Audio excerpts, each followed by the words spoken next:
Hello, my darling, and welcome to today's story time. If you like what you hear, please make sure to like, comment, and subscribe. And now, on with our story time. Harry was speaking. Well, I think we ought to stick right here and wait for a rescue party. He said if you're few against many, you don't have a chance. We can't tramp 17 miles through those things. Ben interrupted. We ain't got to tramp. My truck's right outside the door. This stopped Harry. There was a moment of silence. Ben said again, but I'm just about out of gas. There's a pump near the shed outside, but it's locked. Tom was becoming more enthused, seeing the possibilities. The key ought to be around somewhere. There's a big key ring in the basement, and the keys are labeled. He bolted for the cellar. Is there a fruit cellar? Asked Ben. Yeah, why? Said Harry. We're gonna need lots of jars, said Ben.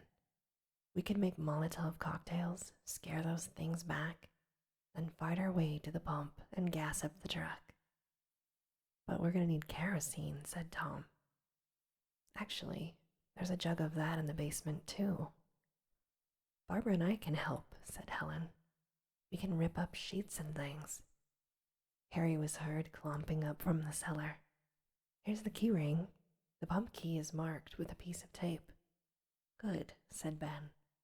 That settles that question.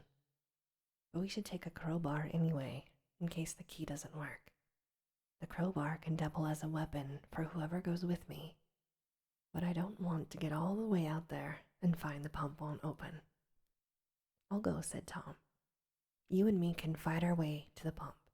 The women can stay in the cellar and take care of the kid. We should also have a stretcher. Barbara and Helen, you can do that. Harry, said Ben, you're going to have to guard the upstairs. Once we inboard the door, those things can get in here easy. But me and Tom have to get in too after we get back here with the truck. You've got to guard the door and unlock it for us. Then we'll board it up as fast as we can, because those things are going to come fast on our heels.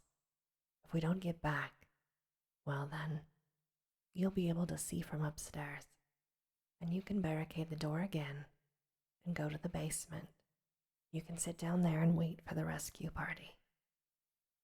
Well, I want a gun then, said Harry. That's the best thing for me to use. You're not going to have time to stop and aim. Ben was adamant. I'm keeping this gun. Nobody else lays a hand on it. I found it, and it's mine. Really, said Harry. You don't care what happens to us? How do we know you and Tom won't just take the truck and cut out of here? Ben was glowering now with controlled anger. That's the chance you'll have to take. If we cut out, you'll still have your basement, like you've been crying about all along. Helen cut in. We're going to die here if we don't all work together. My brother's out there, said Barbara. Maybe we can get him and bring him back. He's just wounded. He'll be okay. Helen was understanding. That's okay, honey. We'll be all right. Maybe your brother will be too. Let's get busy then, said Ben. We've got a lot to do if we're going to bust out of here. He was on his feet now, taking command. The scene fades out and fades into a new scene. Completion of escape preparations. Tom was pouring kerosene into fruit jars. Helen was dipping twisted rag fuses in kerosene in the bottom of a dish. Barbara comes out from the kitchen with more jars, drying them on the outside and putting them on the table. She and Helen began working the kerosene-soaked fuses through the holes which Tom has cut in the jar lids. Between them is a crude stretcher made of broomsticks and torn sheets. The television is off, but the radio drones lowly, repeating the recorded message. The radio is on as a monitor only, that they may work and still keep up with news that may affect their situation. Barbara began speaking. I don't know what to think about my brother. We have to get out of here. Maybe we'll find him in Willard. Maybe he was able to crawl to the car and get away. No, said Helen. We have to think of ourselves now. It's hard for you, but that's all we can do. My boy is getting worse too. I have to get him to a doctor. Harry came over and checked the stretcher, making sure the straps would hold. Broomsticks and belt buckles, he said, and old sheets. It seems to hold okay, but I always hated the Boy Scouts. It'll be okay, said Tom. Is there anything open upstairs? There are some windows in the rooms, said Harry. Ben is unfastening the doors now. All right, said Tom. We'll throw the cocktails from upstairs. Just splash the whole area with them. That should keep most of them away while we make a break for the truck. We're ready, said Helen. Here comes Ben now. Ben, the gun strapped round his back, was carrying a crowbar and a claw hammer. He walked around checking preparations, smiled at Barbara, glad to see she was doing a little better. Things are ready up there, said Ben. Now me and Tom will unboard the front door. Harry, you'll take the 2 women upstairs. Carry the Molotov cocktails with you. Soon as the door's on board, we can throw those things all over the place. Make sure they catch fire good. Then the women bust down here and get in the cellar. Don't forget the stretcher. When we hear your footsteps on the stairs, me and Tom will be gone. It'll be up to you, Harry. You've got to watch this door. Got yourself a good length of pipe. I have a pitchfork, said Harry. All right, good, okay, said Ben. Tom and Ben went over to the door. The others gathered the fruit jars and snuck quietly to the unboarded room upstairs. Tom and Ben were left alone. Tom was soaking a table leg in kerosene, ready to light it for use as a torch. They fall to work on the door, the painstaking work of quietly undoing the barricade. They do not want to give alarm to the lurking things outside. With crowbar and claw hammer, very carefully, both men working on each separate piece of lumber, they undo the barricade. Each nail creak is a menace. They are alert to the constant danger. They finish and watch, posting themselves anxiously by the door. Shadow figures lurk in the dark outside. Tom and Ben wait for the Molotov shower to begin. Suddenly, a cry is heard. A window flies open. The first fiery blaze light in the yard. More follow, some aimed for the creatures themselves. 1 of 2 catch fire. The others start to back away. The entire field is lit up. Bombs shower from upstairs. Harry was shouting from upstairs, slamming the door to the room he was in. That's all, Ben. Run for it. His voice echoed as Tom and Ben burst into the yard. They were armed with torches and with the gun. They leapt into the truck. Tom plunged a torch into the chest of an attacker, who immediately caught fire and went down in a blaze, clutching the torch. The truck started up and careened in a U-turn for the old shed. Attackers fell away as it started out. Ben aimed, firing several shots. Most miss as the truck jounces towards the gas pump across the yard. But one creature goes down at the front of the gas pump near the old shed. Tom and Ben leap out. Attackers are starting to make their way to them from across the yard. Tom fumbled with the key to the locked pump. Ben shoved him back, hurriedly aimed the gun. The gun fired, blowing the lock to pieces. Gas spurt all over the place. The creatures advanced. Gas was still spurting. Tom crammed the nozzle into the mouth of the gas tank in the back of the truck. Ben crouched and leveled off with his weapon. An approaching attacker went down, but more were coming. Tom's torch has inadvertently set fire to the doused truck. The flames begin to lick and spread. The attackers gathered in force, ever closer. Tom leaped into the flaming truck. It skid and lurched across the yard. Ben shouted, to no avail. The flaming truck sped away, driven by the panicked Tom. Several of the creatures were upon Ben now. He thrashed and pounded at them with his torch and gun. Tom ignored this, thinking that Ben had to try and fight his way back to the house. From inside the house, the panicked and cowardly Harry has seen only pieces of the action. He has been darting back and forth from door to window, trying to see what has been happening outside. From his viewpoint, the escape attempt has met with total doom. He has seen the truck catch fire, driven away by Tom.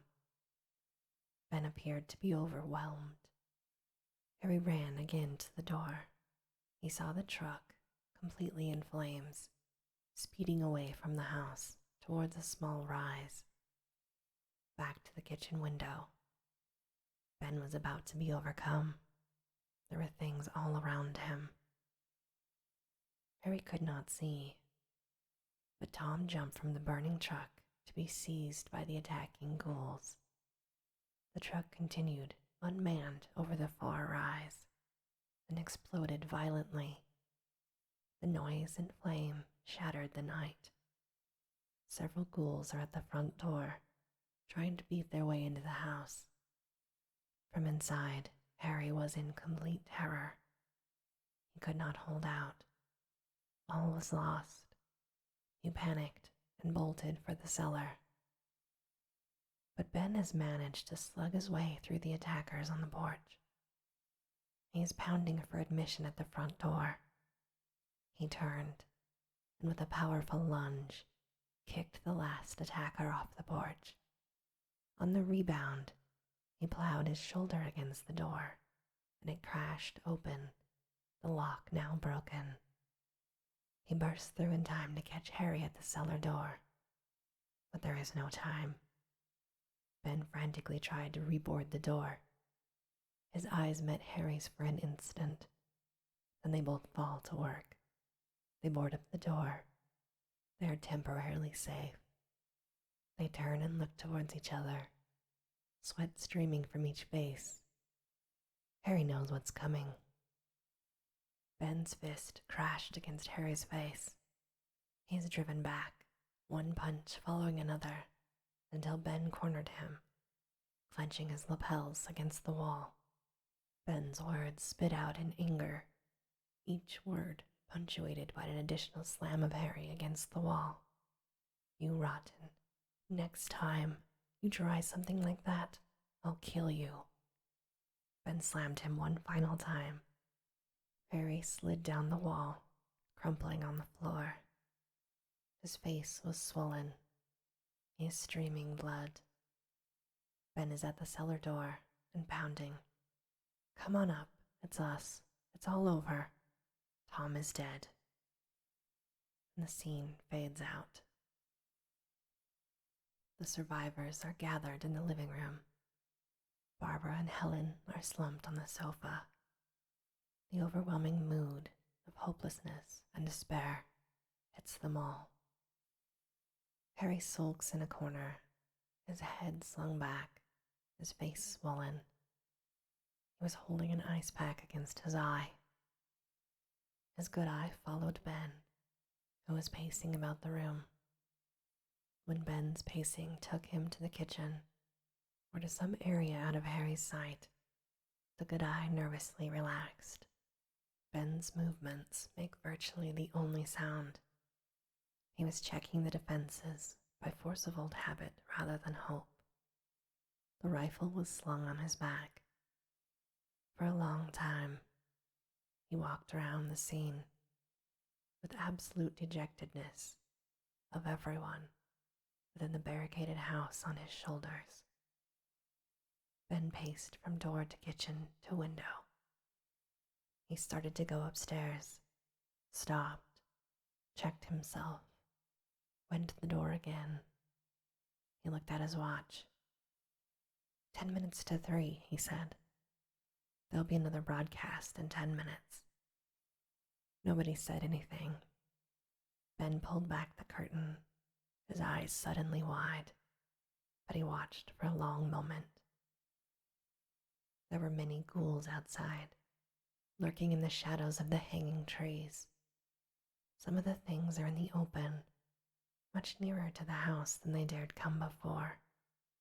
Remains of charred bodies are dimly apparent in various parts of the lawn. But Ben's eyes are fastened on a more grisly scene at the edge of the lawn. In the moonlight, several ghouls are devouring what was once Tom. They rip and tear into aspects of his body, ghoulish teeth biting into Tom's arms and hands. Ben stared in fascination and repulsion. With a convulsive movement, his fingers released the curtain. He turned, shaken, and faced the others. Beads of perspiration dripped from his forehead. Don't, he said. Don't any one of you look out there. You won't like what you see. Harry's good eye fastened on Ben. He watched him, satisfied and contemptuous to see the old big man weaken. Ben moved for the television and clicked it on. Barbara's scream pierced the room. Ben leapt back from the television. She is on her feet now, sobbing uncontrollably. We'll never get out of here, she said. None of us. We'll never get out of here alive. Not one of us. We're all going to die here. Johnny. Oh, Johnny. There's no one to help us. Before anyone could move to her, she choked up as suddenly as she began and slumped, sobbing violently onto the couch, her face buried in her hands. Helen tried to soothe her, but great sobs came racking from deep within. She grew gradually quiet. The sobs diminished, but she remained slumped on the couch, her face covered with her hands. Helen covered her with the overcoat, but the action seemed futile. Barbara made no movement whatsoever. Ben allowed himself to sink very slowly into a chair in front of the TV. Harry's good eye followed Barbara to Ben. His eye fastened on the gun, which Ben lowered butt first to the floor and leaned against his legs. Ben threaded his arm through the fringed sling and maintained his grip on the floorpiece. Harry watched closely. Helen stood up and announced, I'm going to the cellar to take care of our son. She bent over, placed her hand on Barbara. Come on, honey. Come and talk to me. It'll make you feel better. But Barbara made no response. Helen turned and started for the cellar door. She had to squeeze past Harry's chair. Furtively, his eye on Ben, Harry touched her and pulled her towards him. She too watched Ben. She knew something was strange. Ben remained transfixed before the TV, lost in thought, his mind drifting elsewhere. There was nothing on the screen, just a dull glow and a low hiss or scanning lines and static. He has turned on the TV too early. Harry whispered cautiously to Helen, I've got to get that gun. We can go to the cellar. You have to help me. He has let the ice pack come away from his eye. He's swollen, blackened, and desperate. Ben still gazed at the TV, worried about the possibility that Ben might catch them in the act, and not really sympathizing with Harry. Helen pulled away, but she leaned close to Harry and whispered quickly, I'm not going to help you. Haven't you had enough? He'd kill us both, you know that. She She went to the cellar, and on her way passed by Ben's chair. But she hesitated, her eyes falling on the gun, noticing the sling was wound around Ben's arm. She stood still for a moment, looking. But then she went towards the cellar and opened the door and went down. As Helen reached the bottom of the cellar stairs, she looked up and her face showed startlement, a shaken smile. Her son was sitting up, propped on his elbows on the workbench table. Helen started for him, but stopped. There was something strange. The face turned slowly towards her. There was a ghoulish look in his eyes. He was dead. He began to rise slowly, terrifyingly, his features grotesque. The coat that was his blanket began to fall away. His eyes stared through Helen and beyond her. Slowly, agonizingly, he raised himself from the table. Helen, terrified, began to back away across the cellar. Her hand found a knife. Her child crept towards her. She moved a large packing crate, trying to block her path, trying to stave the confrontation. But she was too late. He sprung. It appears as though the knife will be driven into his breast. But on the spring, we cut to the upstairs, where, simultaneously, a scream pierces the room. An assault has begun. The things are beginning to break into the house. They've gotten into the den and are hammering at the barricaded door. The walls are starting to come apart. Ben was on his feet, trying to reinforce the barricades with hammer and crowbar. He worked furiously. "Harry," he cried, "get over here. Give me a hand." Harry came over behind Ben, but instead of helping, ripped the gun from Ben's back.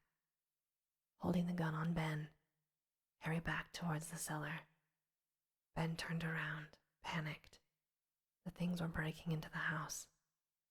"What are you up to, man?" asked Ben. "We've got to keep those things out." Harry was backing away. "Now we'll see who's going to shoot who.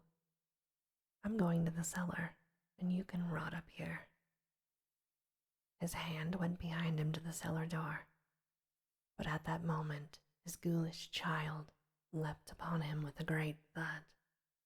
He was at Harry's throat. Ben was able to grab the gun. He leveled off, trying to hit the kid, but a sudden wrench of the two struggling bodies, and Ben missed. Harry screamed. A great clot of blood appeared at his chest. He clutched the wound. He began to go down. He fell through the entranceway to the cellar stairs. He reeled, grabbing the banister, and began to descend. He began falling, reeling, head first down the stairs. Ben, meantime, has flung the kid with one heave against the wall.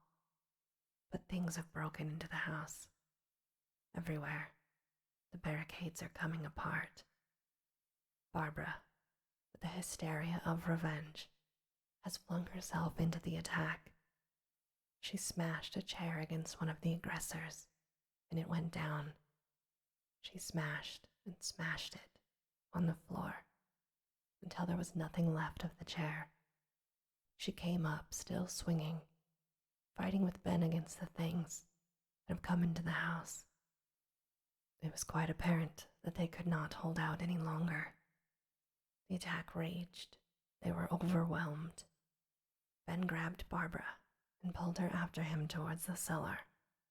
She was lashing and swinging, beating at an attacker even as he dragged her away. Ben flung open the door to the cellar, and Helen was at his throat. He brought the gun up between their struggling bodies until the muzzle was against her throat, and squeezed the trigger. She was blown halfway across the room. Ben and Barbara ran down the stairs, but Harry was sprawled in a pool of blood on the floor. He was dead and beginning to rise. Ben pushed Barbara back. She turned her head away. Ben raised the gun, and 3 evenly spaced shots ripped across the room. Ben was almost glad to kill Harry. He turned to Barbara, breathing hard. She collapsed against him and began to sob. There was faint pounding against the barricaded cellar door, but it is holding. The creatures cannot get in. It fades to black. There are sounds of birds, fainter sounds of dogs, human voices. It fades up quickly to sunrise, the morning after the siege. The sky is clear. The rising sun is bright and warm. There is dew on the high grass of a meadow. Men with dogs and guns are working their way up from the woods that surround the meadow. There is a posse. We can hear their sounds and shouts, muffled talking, panting, straining of dogs against leashes. Sheriff McClellan's men. A few men, some with German shepherds on leashes, finally come out of the woods and onto the edge of the sunlit, dewy meadow. The wet grass has dampened the boots and trouser legs of all of the men. McClellan is perhaps the 3rd man up from the surrounding thicket. He is a heavy man, mustached, breathing hard because of his weight and the difficult job of leading the posse through the night. He is armed with shotgun and pistol, and a belt of ammunition is strung over his shoulder. He paused, looking back into the woods, and mopped perspiration from his brow with a balled-up and dirty handkerchief. "Come on, men," he said. "Let's step lively now. Never can tell what we'll run into up here."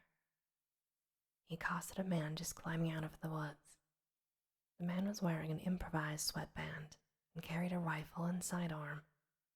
He had a walkie-talkie strapped on his back. "Hey, George," McClellan said. "You keeping in touch with the squad cars?" George was breathing hard, adjusting the straps and burden across his back. "Yeah, they know where we are. They should be intercepting us at the house." "Good," said McClellan. "These men are dog-tired. They can use some rest and hot coffee." He looked back to the men moving up from behind. "Let's push along now. The squad cars will be waiting with coffee and sandwiches at the house." The men pushed across the field. Inside the house, Ben and Barbara have been dozing on chairs in the basement. Ben woke abruptly, thinking he has heard something, but he isn't sure. He sat up and listened more closely. From far off, there was the sound of a dog. Ben listened for a time, but heard nothing more. Outside, the meadow has become the apron of a cemetery, the one Barbara and John had come to with flowers for their mother. The posse was advancing, threading its way among the grave markers. A man found John's skeletal remains near the spot where he had fallen. Down a dirt road and up a short grade was Barbara's car and a smashed window. "Looks like this guy's car," said McClellan. "Poor fellow, never had a chance." The men passed through the cemetery and over the wall, where several squad cars were waiting on the road. There were also 1 or 2 motorcycle patrolmen. One of the men dismounted and hailed McClellan. "Hey, sir, how are things going?" he asked. McClellan advanced and shook hands, stopping a while, mopping his brow again. The men began to catch up and regroup. "Sure glad to see you fellas," said McClellan. "We've been at it all night, but I don't want to break till we get to the house over there. We might be lollygagging around while somebody needs our help. We'll see first, then stop and get some coffee." "Anything you say," said the patrolman. Inside the house, Ben has snuck to the top of the cellar stairs. He listened there very intently, not wanting to open the door because creatures might still be in the house. This time, for sure, he heard gunshots and the mumbled sound of what might be voices approaching. There was even what sounded like a car engine. Ben bolted excitedly down the stairs, waking the girl. "Barbara, Barb, honey, there's men outside. I can hear them. They must be here to rescue us." But outside, we see the cause of the gunshots. The men are flushing out ghouls from the pump house and surrounding area. The squad cars have driven up. The men are advancing across the lawn, guardedly, towards the partially destroyed old farmhouse. The men crouch and sneak up slowly, keeping their eyes fastened on the house. A loud, sudden noise stops them. They watch, quiet in their tracks. "Shoot for the eyes, boys," said McClelland. "Like I told you before, always aim right for the eyes." Inside, ready to shoot or swing, Ben has slammed open the cellar door. The force of his shoulder against the door has carried him into the living room. There's nothing, only the ramshackle and destruction from the recent siege. He edged his way through the twisted wreckage and overturned furniture towards the front door. There was no light in the place. His hands found what was left of the curtain. He pulled it back and started to peer out, but a shot rang out. Ben reeled, driven back, a circle of blood on his forehead, right between his eyes. Barbara's scream is heard from downstairs. Simultaneously, McClelland shouts, his face flushed with anger. "What did you shoot for? We're here to save the people in there." The man who fired the shot spoke. "No, this place is demolished. There ain't nobody in there." The patrolman spoke up. "No, I'm sure I heard a girl's scream. From the basement, maybe." Several men have advanced to kick in the front door. They stepped back and peered cautiously inside. Their faces searched the room. A path of sunlight from the open door fell partially on Ben. He was dead. The men looked down at him and stepped past him towards the cellar. They do not know he was the man. From the cellar, they hear muffled sobs. McClelland entered and began to inch his way down the stairs. "Hey, is anyone down there?" He drew his pistol, inching his way down the stairs. At the bottom, he confronted Barbara, sitting wide-eyed in a chair. McClelland raised his pistol, aimed it for her head, but something stopped him, a tear in her eye. He lowered the weapon. "It's all right, men," he said. "Come on down. There's a girl here." He went up to Barbara, bent over her, and began to help her stand. The scene cuts to outside, burning of bodies in the yard of the old house, perhaps the burning of the house itself. In the background, against the scene of McClelland draping his jacket around Barbara and bringing coffee to her lips, we see Ben's body on a stretcher, carried by two men. They lift it into the rear of the station wagon. "It's too bad," McClelland said. "An accident. The only loss we had the whole night." And this, my darling, ends our story time for today.